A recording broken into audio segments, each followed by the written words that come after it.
Hi, everyone.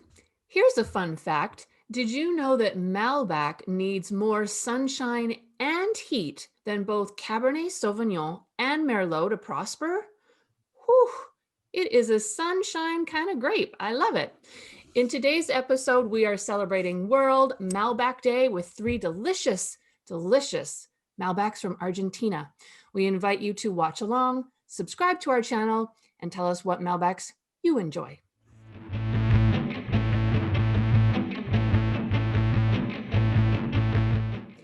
Malbec is a red grape variety whose birthplace is actually in France. It's one of 6 varieties allowed to go into a Bordeaux blend. However, the majority of the Malbec now in France is located in the southwestern region in a village called Cahors. Can you say that? Cahors. Sure. Malbec was introduced to Argentina in 1868 by a agricultural engineer named Michel Puget. Its popularity in Argentina continues to actually surge and is now considered Argentina's national grape variety. The province of Mendoza, located on the west side of Argentina, is the main winemaking province in the entire country.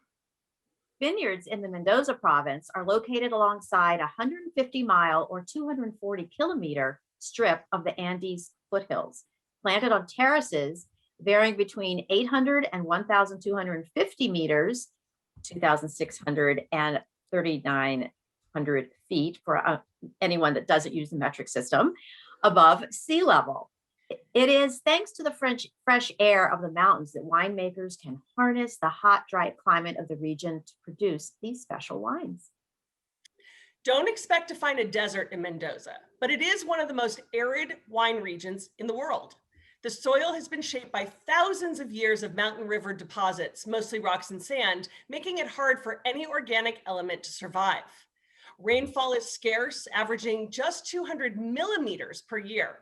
This is 2.5 times less than the Napa Valley in the US and 5 times less than the Bordeaux wine region in France. This low humidity helps keep the vines healthy by nature, practically organic, with very limited disease treatment. Yeah, that's right. Malbec is susceptible to both grape diseases and viticultural hazards such as downy mildew and frost. But when handled with care, Malbec vines produce strong, concentrated berries that give our wines their full and vivid flavor. And speaking of flavorful wines, Christine, what do you have in your glass? I'm pretty excited actually to share this.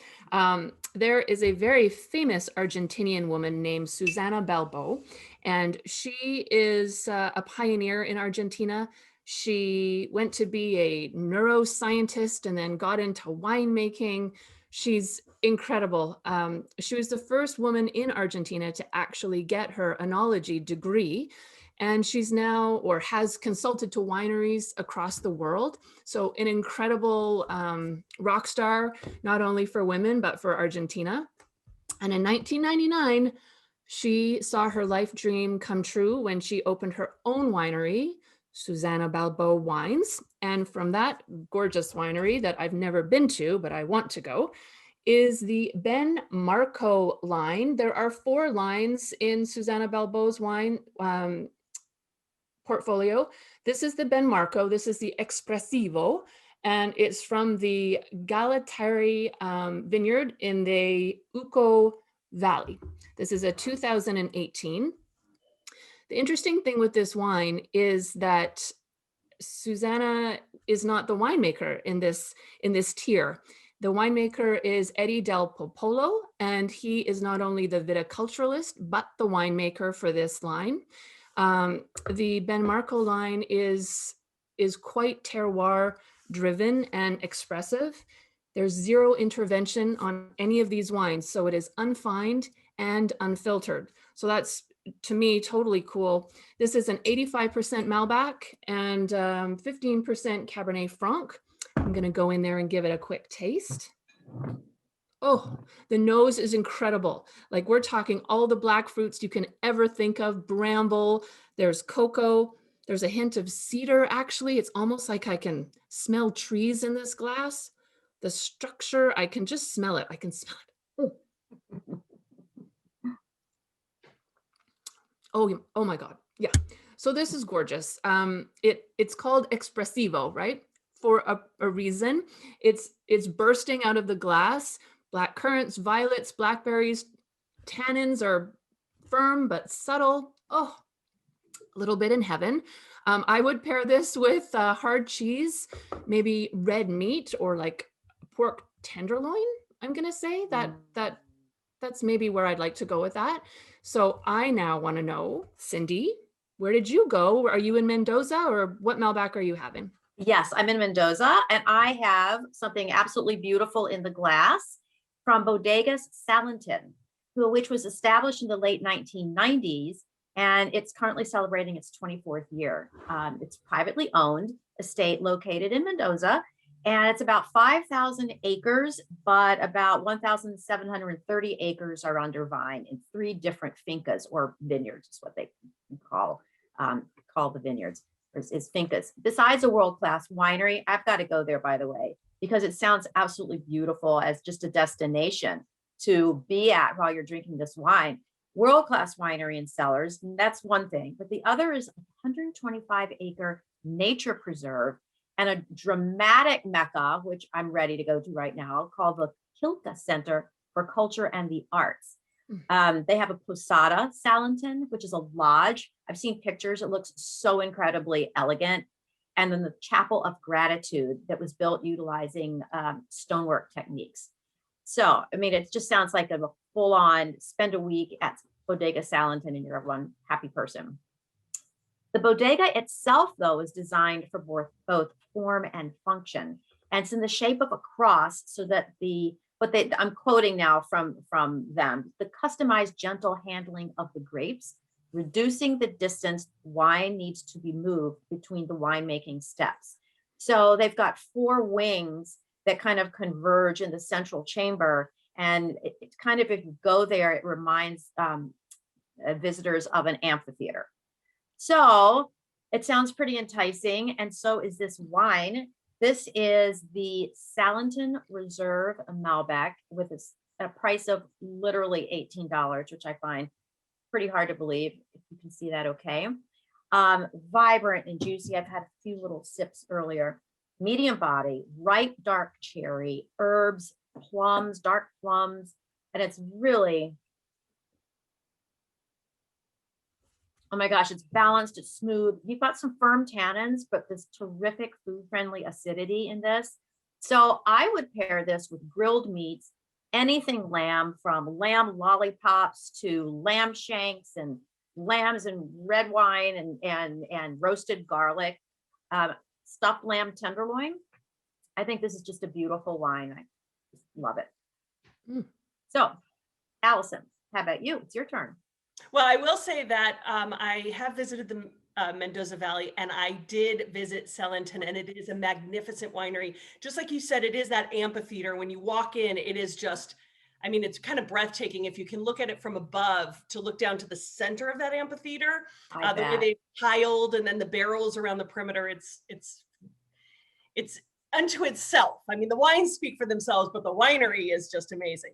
It's such a creative idea, though, right? That shape. I like that very much. I think a lot has to do with kind of gravity fed and environmental. So I went to, I'm also in Mendoza with my wine. And I would say that, you know, you talked at the beginning that Malbec is originally from France.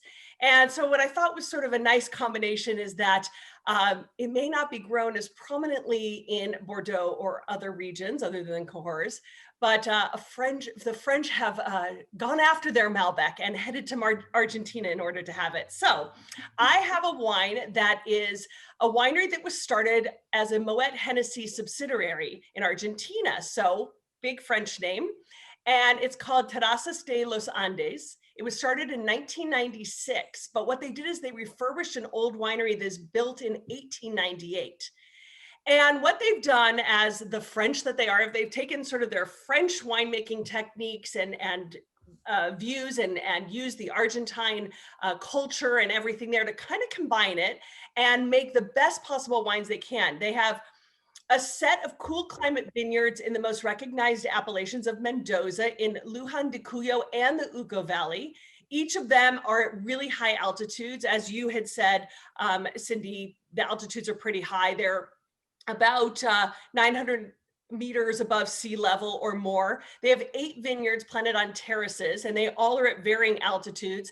And so you get different growing conditions and different ripening. And then they're very precise, both using technology as well as just common sense to analyze the soil and mapping and everything to make the best quality. And so what I thought was kind of cool is I have one that I pulled out of my wine fridge that's a 2004. So I thought it'd be fun to kind of see about Malbec aging. And this is a Terrazas de los Andes Aficando Malbec 2004 from Mendoza, a single vineyard Malbec that is about $55. At least that's what I could find. I'm not sure the going rate.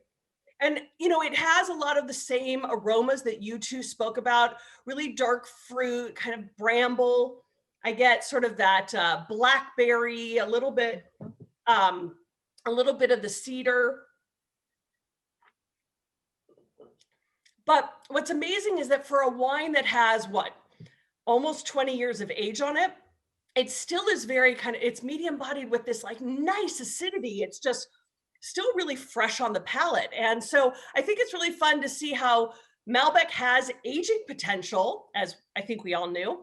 And I would pair this with, similar to you, Cindy, I think some lamb chops would be really good with it. Some grilled lamb chops. That's what I want. So, yum. Wow.